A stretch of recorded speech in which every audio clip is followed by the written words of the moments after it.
사람들의 시선을 끈 오늘의 정치 뉴스, 강하락의 정치톡 시간입니다. 11월 24일 첫 번째 정치톡 만나보시죠. 여야가 요즘 공수처 문제로 팽팽하게 대립하면서 날선 신경전을 벌이고 있죠. 그런데 유일하게 한 목소리를 내는 분야가 있습니다. 바로 방역 관련 내용인데요. 오늘부터 수도권에 사회적 거리 두기 2단계가 적용되는 가운데 여야 정치권은 내일로 예정된 민주노총 집회 자제를 일제히 촉구하고 나섰습니다. 이런 시기에 집회를 강행하는 것은 현명하지 않은 방식입니다. 민주노총의 집회 강행을 제고할 것을 강력하게 촉구하며 조용한 3차 유행이 다가오고 있는 마당에 민노총의 도심 집회는 감염자 폭증을 부르는 불쏘시개 역할을 할 것임이 불을 보듯 뻔한 상황입니다. 발언의 강도는 달랐지만 내용은 같았습니다. 여야 지도부는 오늘 아침 회의에서 민주노총의 집회에 대해 한 목소리로 부정적인 입장을 보였는데요. 먼저 민주당 한정혜 정책위 의장은 현재 감염 경로를 추적하기 어려운 소규모 집단 감염이 이어지고 있다면서 이런 시기에 집회를 강행하는 것은 현명하지 않다고 자제할 것을 요청했습니다. 국민의힘은 조금 더 강도 높은 지적을 했습니다. 주호영 원내대표는 이번 집회가 강행될 경우 감염 폭증의 불쏘시개가 될 것이라고 우려하면서 집회 취소를 강력하게 촉구했습니다. 정부 당국을 향해서도 방역에는 특권이 없다고 밝혀온 만큼 광복절 집회나 개천절 집회 단속될 만큼 민주노총 집회도 단속해야 한다고 촉구했습니다. 이에 정세균 국무총리는 방역을 흔드는 집회 시 무관용의 원칙으로 강력하게 대응하겠다면서 민주노총의 집회 제고를 촉구했습니다.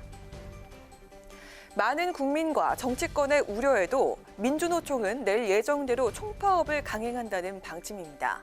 다만 집회 규모는 방역 수칙을 준수하겠다고 밝혔는데요.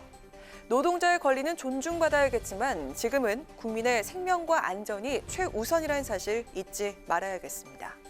이어서 오늘의 두 번째 정치톡입니다.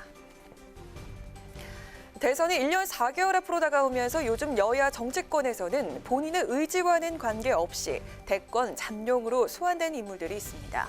여권에서는 유시민 노무현재단 이사장이 그중에 한 명인데요. 오늘 민주당의 친문 핵심이라고 불리는 홍영표 의원이 유 이사장의 출마 가능성에 확실히 선을 긋는 발언을 해서 눈길을 끌었습니다. 어떤 내용이었을까요? 지금 상황에서 그렇게 정말로 그런 정치를 안 하겠다 이렇게 확고한 의지를 가지고 있는 사람을 설득해서 또 대선 후보에 나서라 이렇게 할 그런 상황은 아니라고 저는 판단하고 있습니다. 네.